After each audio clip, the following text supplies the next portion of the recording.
Farage backs the farmers.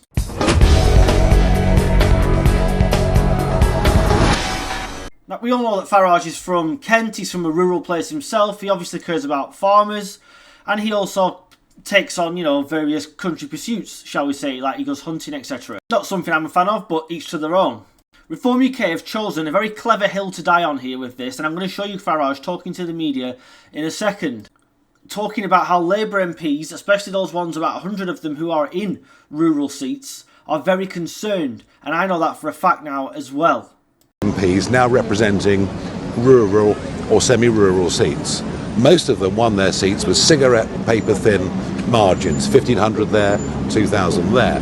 If they start to realise it's this issue that's going to cost them their seats, they'll start rebelling. So I think this campaign's got a long way to run. Coming to London is one thing, but being in those market towns, now represented by Labour MPs with public support, is the key.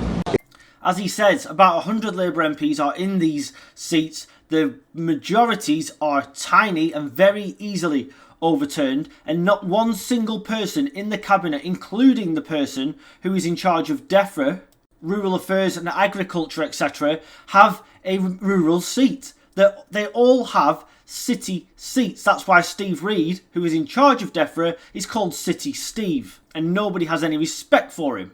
These Labour MPs now in these seats have formed their own group, in which they are discussing, and I know this for a fact, how they can get the government to U-turn on this stupid family farm tax, which has nothing behind it apart from ideology, taking money away from people, which is what socialists do, and then replacing those family farms, the vital food production that we need in this country, with solar panels and wind turbines owned by huge conglomerates run by people like Bill Gates and Soros and all the rest of them. It has nothing to do with getting people to pay what they call fair share of tax. If you want to take land or take money off people like Clarkson or Lord Dyson, then fine, I've got no issue with that, because some of them did buy the land to avoid inheritance tax.